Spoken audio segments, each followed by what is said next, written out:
warahmatullahi wabarakatuh. Kembali lagi bersama kita di Room Pink, Ruangan Pink.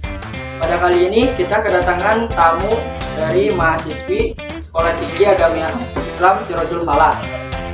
Oke, kembali lagi bersama kita berdua. Gua Ajay, Gua Mario. di sini kita akan membahas sebuah permasalahan tentang rasa malas Gen Z. Sebelum kita mulai ke tema kita atau ke topik kita, boleh untuk para mahasiswi untuk memperkenalkan diri kalian masing-masing. Dari ini dulu aja nih. Kenalin, nama saya Yanti Lopitasari. Kenalkan, nama saya Alvina Ramadhani. Nama saya Desi Dinia Putri. Nama saya Naila Azkia. Nama saya Wina Agustina. Dan saya Intan Nuraini. Oke. Nyebutnya kita sebut nama panggilan aja ya, biar rada simple. Kita lanjut aja langsung ke topik pembicaraan kita tentang permasalahan rasa malas Gen Z. Kalian tahu gak sih Gen Z itu apa? Gen Z itu permulaan dari awal kayak generasi-generasi gitu ya, kan ada generasi milenial, generasi bumper apa tuh namanya? Apa ya? Bumper baby ya. Lanjut aja. Terus ada yang nanti kan yang abis dari Gen Z itu kan generasi Alpha, abis generasi Alpha itu ada generasi Beta. Kayak gitu kan, jadi Gen Z itu dari kelahiran 1997 sampai 2012. Kayak terus juga Gen Z itu sering dikenal juga kayak yang generasinya yang sekarang sudah kemajuan gitu. Kayak awal tumbuh teknologinya, jadi semakin pesat. Oke, berarti Gen Z itu muncul pada tahun 1997 sampai dengan 2012.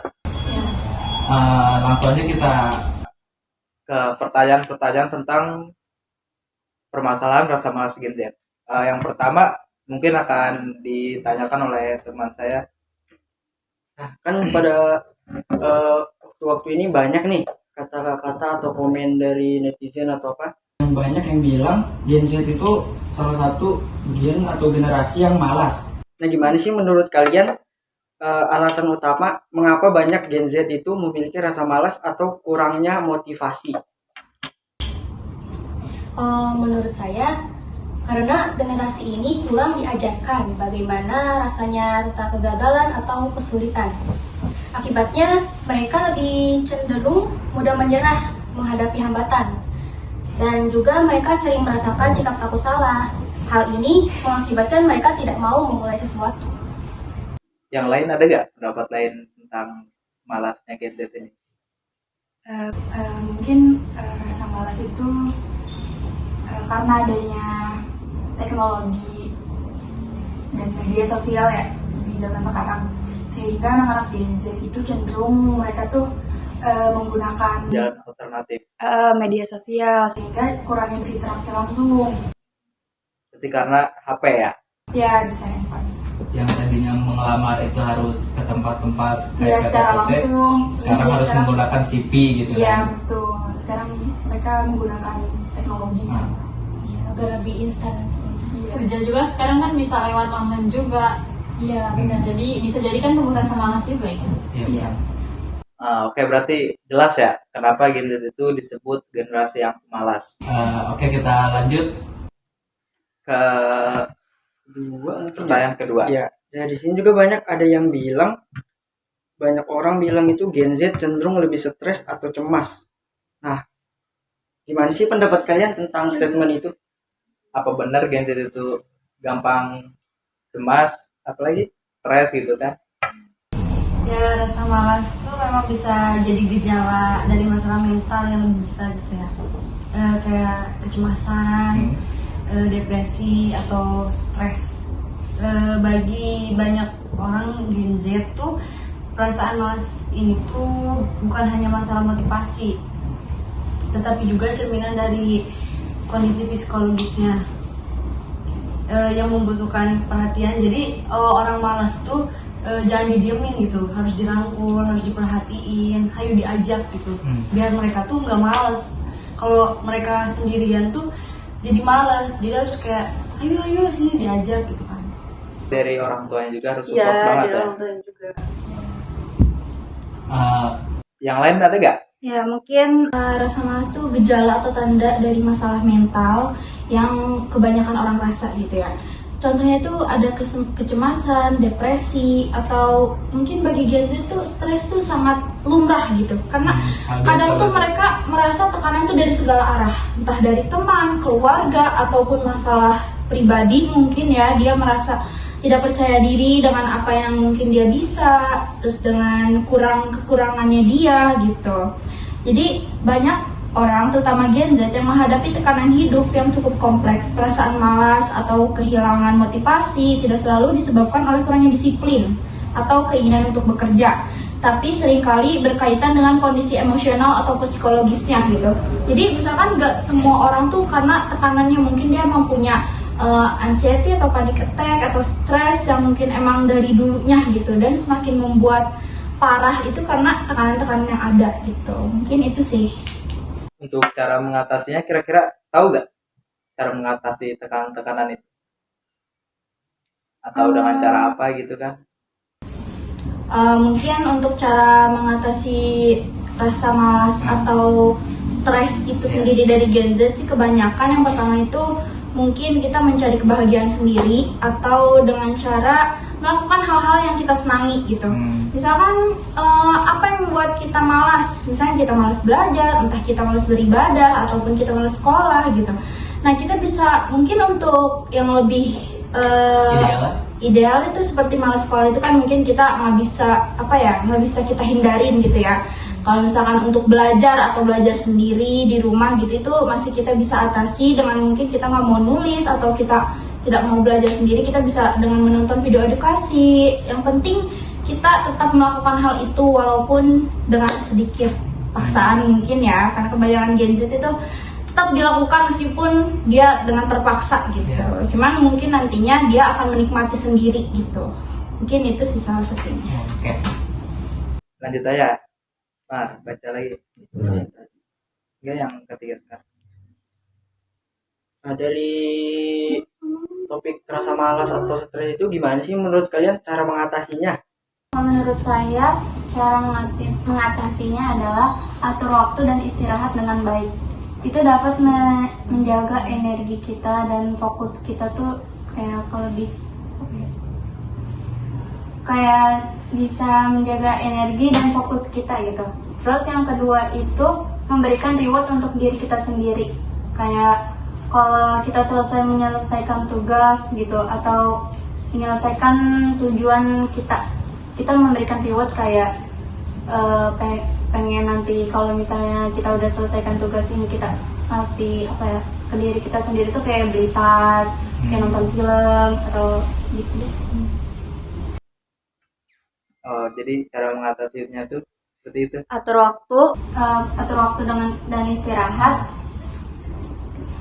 dan atur waktu dan istirahat dan memberikan reward untuk diri kita sendiri. Misalkan yang lain ada gak selain mencari mengatur waktu? Kalau dari saya nih kayak kita tuh buat perubahan kecil dulu nih. Kayak misalkan kalau perubahan kecil itu dari yang terkecil dulu nanti lama-lama bisa jadi berubah lebih besar. Kan rata-rata rasa malas itu yang lebih ke banyaknya kita aktivitas gitu ya. Jadi capek kan bisa jadi malas juga. Jadi ke tubuh juga gitu. Jadi awal misalnya juga bisa to-do list gitu, bikin to-do list gitu, kayak rancangan selama sehari-hari gitu, dari pagi sampai malamnya lagi gitu. Tapi kan kadang emang bisa sih kita malas lagi tuh, jadi bagi ke perubahan kecil dulu. Terkecil berarti. Iya. Ya udah Mbak, lanjut lagi Mbak. Pertanyaan yang keberapa sekarang? Keempat ya.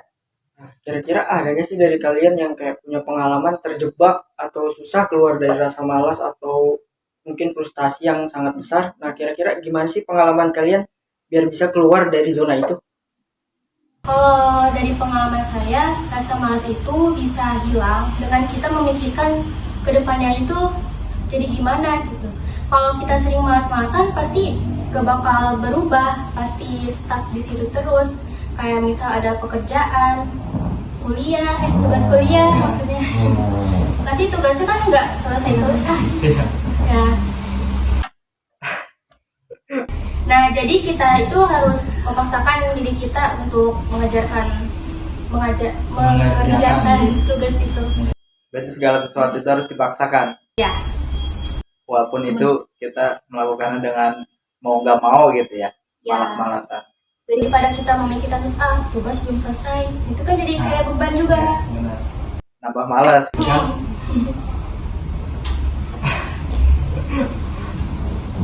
Yang lain ada gak? Saya juga pernah ya merasakan malas, stres. Tapi di sisi lain saya keluar dari zona tersebut dengan cara saya bergabung dengan teman-teman yang selalu support saya, selalu mengajak saya dalam hal yang kita tuh jadi nggak malas gitu. Misalkan kayak kita diajak nih buat olahraga, diajak buat belajar. Kan kalau misalnya kita udah diajak nih, kan kadang kita tuh jadinya mau nggak mau tuh kayak mau gitu. Ngerti gak sih? Mau nggak mau kita tuh jadi kalau udah diajak ya. Gak enak. Iya kan? Jadi kayak kalau kata saya mending ini sih dari teman ya. Teman itu berpengaruh buat rasa malas kita untuk menjadi nggak malas gitu. Sama sih dari saya juga kayak gitu, intinya teman sih, dari teman, gimana lingkungan juga sih. Makanya kalau nyari teman tuh yang seprovinsi gitu sama kita, kayak emang sama-sama excited gitu. Kalau misalnya kalau misalnya ini apa tuh, kalau kita lagi malas nih, tapi teman kita tuh selalu kayak excited, kayak ngajak gitu kan. Ayo kita main, atau kita olahraga, atau kita mau belajar gitu kan, kayak kerja kelompok lah ini gitu. Selalu ngajak gitu. Enak kalau punya teman yang kayak gitu. Kalau temennya yang sama-sama introvert tuh susah gitu. Harusnya kita tuh yang nyarinya tuh, kalau misalnya kita nih introvert, tapi kita harus nyari temennya yang kayak extrovert gitu kan. Ya nggak sih? Ya, jadi kayak enak gitu. Dia tuh selalu ngajak, jangan sendirian terus. Kalau sendiri tuh males. Ini kita bareng-bareng gitu, belajar bareng gitu, enak. Itu sih. Oke. Berarti untuk permasalahan rasa malas Gen Z ini cukup banyak ya. Banyak. Terus cara menyelesaikannya, mengatasinya juga sudah terjawab lah ya. Ya mudah-mudahan dengan adanya podcast ini Mendapatkan sesuatu saran atau solusi yang sudah kita obrolkan untuk hari ini ya, tentang permasalahan rasa malas Gen Z. Oke, kita langsung tutup aja untuk acara podcast ini. Sekali lagi kita ucapkan terima kasih untuk kehadirannya, untuk sudah menyempatkan waktunya.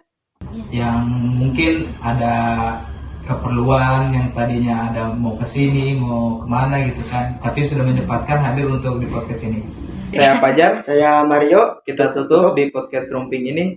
Assalamualaikum warahmatullahi wabarakatuh. Waalaikumsalam warahmatullahi wabarakatuh.